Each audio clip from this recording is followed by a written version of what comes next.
Queridos hermanos y amigos, soy el misionero Dr. Núñez Estrella. Bienvenidos a la reflexión de hoy con la Biblia abierta.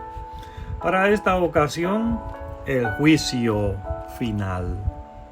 Permítame decirles o recordarles que los propósitos de estas reflexiones es que usted sea edificado y que la palabra de Dios pueda llegarles a otros.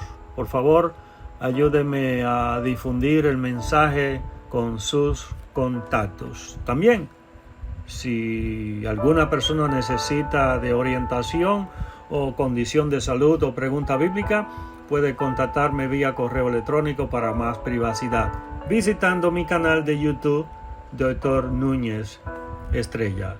Allí puede encontrar mi correo electrónico. Todo para la gloria de Dios. La reflexión bíblica de hoy la encontramos en el Evangelio según San Mateo, capítulo 25, versículo 31 al 46. Estaré leyendo los versículos 31 al 34.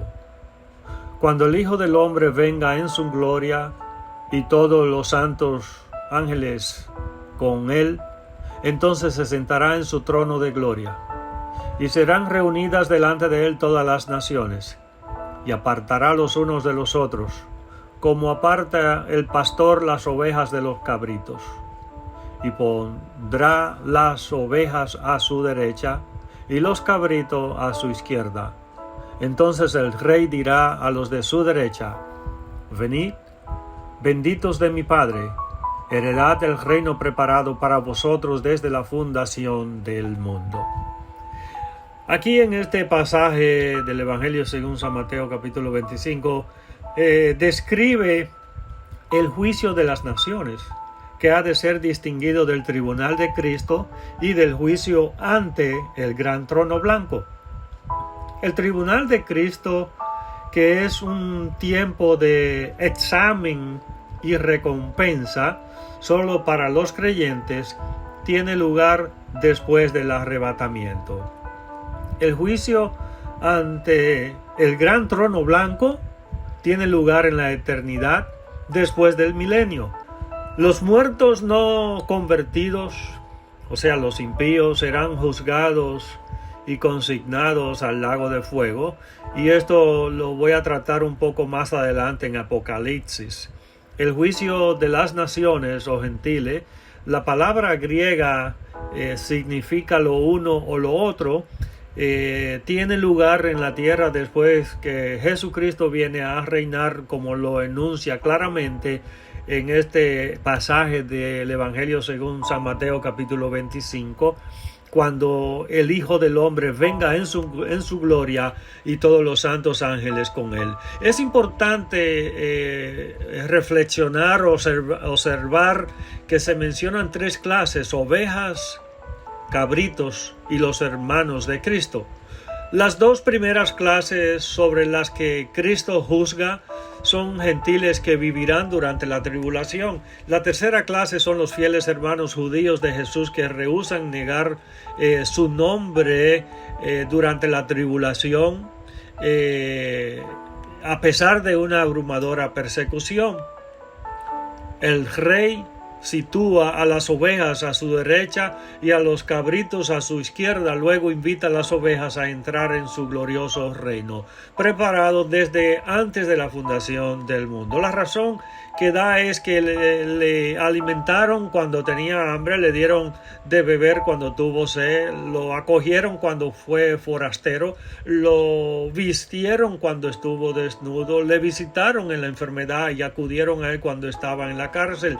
A estos, los justos, las ovejas, profesan ignorancia de haber jamás mostrado tal bondad al rey. Ni siquiera había estado sobre la tierra en la generación de ellos. Él les explica que al actuar bondadosamente para con uno de estos mis hermanos más pequeños, habían actuado bondadosamente para con él. Todo lo que se haga por uno de sus discípulos, es recompensado como si fuese hecho a él mismo. Las naciones serán juzgadas según el tratamiento que hayan aplicado los hermanos judíos de Jesucristo durante la tribulación. Pero en Apocalipsis, el capítulo 20, los versículos 11 al 15, aquí somos introducidos ante el juicio del gran trono blanco. Es grande por las cuestiones implicadas y blanco por la perfección y dureza de las sentencias pronunciadas. Quien se sienta como juez es el Señor Jesús. La expresión delante del cual huyeron la tierra y el cielo indica que este juicio tiene lugar en la eternidad tras la destrucción de la actual creación que habla el apóstol Pedro en su segunda carta en el capítulo 3. Pero aquí en Apocalipsis los muertos grandes y pequeños están de pie delante de Dios. El libro de la vida contiene los nombres de todos los redimidos por la preciosa sangre de Jesucristo. Los otros libros contienen un detallado registro de las obras de los perdidos. Ninguno de los que comparecen en este juicio está registrado en el libro de la vida. O sea que el hecho de que su nombre no esté allá ya le condena. Por lo tanto, el Evangelio según San Juan capítulo 3, el versículo 18, nos habla aquí de nuestro destino eterno. Está determinado por la actitud que adoptamos tocante a Jesucristo. Aquel que confía en el Salvador no es condenado, pero el que no confía en él ya ha sido condenado. Nuevamente, según el pasaje de Apocalipsis capítulo 20, el mar entregará los cuerpos de los que han sido sepultados en su seno. Los sepulcros, representados aquí por la muerte, entregarán los cuerpos de todos los inconversos que han sido enterrados. El Hades dará las almas de todos los que murieron en incredulidad. Los cuerpos y las almas serán reunidos para estar en pie ante el juez. Y según Santiago capítulo 2 versículo 26 enseña que la muerte es la separación del cuerpo y su alma o espíritu. El Hades es la morada de los espíritus sin cuerpo, o sea, en el Seol. Estuve investigando lo que significa Seol en hebreo y Hades en griego. Cuando nosotros leemos Apocalipsis capítulo 20, que la muerte y el Hades son lanzados al lago de fuego, esto se refiere a la integridad de la persona, espíritu, alma y cuerpo.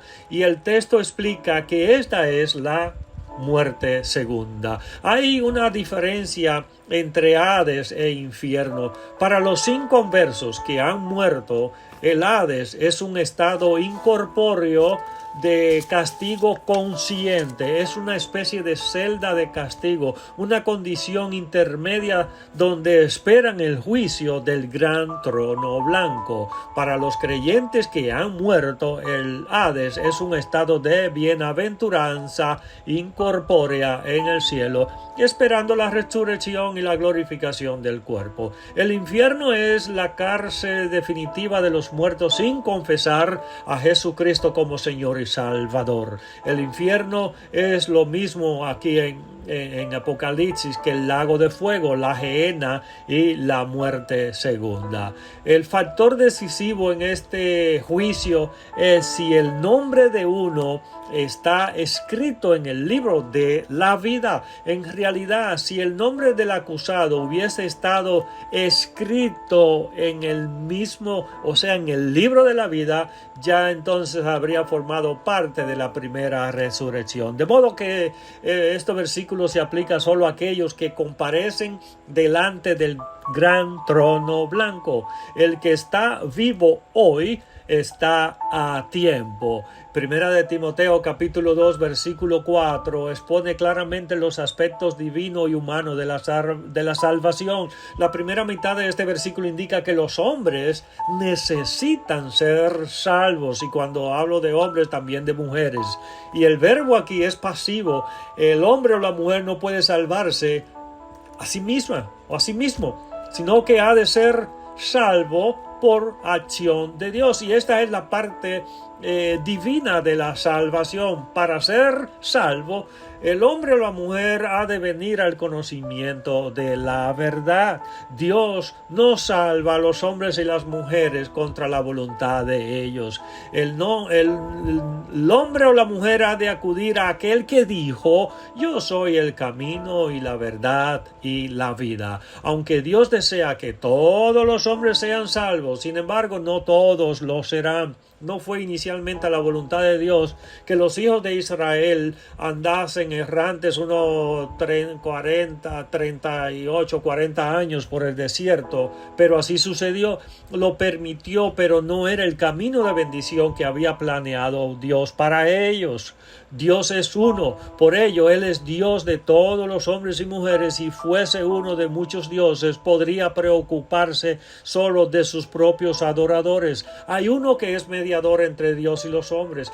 El apóstol Pablo identifica al mediador como Jesucristo, hombre. Eso no niega la deidad del Señor Jesús. A fin de ser mediador entre Dios y los hombres, ha de ser a la vez Dios y hombre. El Señor Jesús es Dios desde toda la eternidad, pero se hizo hombre en el pesebre de Belén. Él representa a toda la raza de la humanidad. El hecho de que sea a la vez Dios y hombre queda indicado en el nombre Jesucristo. Cristo lo describe como el ungido de Dios, el Mesías. Jesús es el nombre que recibió en la encarnación. Y este versículo refuta la manera efectiva la enseñanza tan común en la actualidad de que la bienaventurada Virgen María o los ángeles o los santos son mediadores entre Dios y el hombre. Hay un solo mediador y su nombre es Jesucristo. Así que en el Antiguo Testamento y el Nuevo Testamento, un Dios era el mensaje del Antiguo Testamento confiado a Israel. Un mediador es el mensaje del Nuevo Testamento confiado a la Iglesia. Así como Israel fracasó en su responsabilidad adorando ídolos, así la Iglesia profesante ha fracasado en su responsabilidad al introducir a otros mediadores, María, los santos, el clero, etcétera, etcétera. El énfasis recae en el hecho de que Dios desea la salvación de todos los hombres y mujeres. Jesucristo se dio a sí mismo en rescate por todos. Un rescate sabemos que es un precio pagado para liberar o poner a alguien en libertad. En este rescate es por todos. Esto significa que la obra del Señor Jesús en la cruz del Calvario fue suficiente para salvar a todos los pecadores. Esto no significa que todos, nuevamente digo, no van a ser salvos, por cuanto también interviene que Dios envió a su Hijo único para que muriera en lugar de nosotros. Y este es uno de los versículos que enseña que la muerte de Jesucristo fue sustitutoria. Murió en favor de todos. Lo aceptemos o no es otra cosa, pero permanece el hecho de que la obra de Jesucristo fue suficiente en su lugar por todos. En esto debe pensar. Será hasta la próxima en la voluntad de Dios. Que Dios siga bendiciendo su vida junto a los suyos.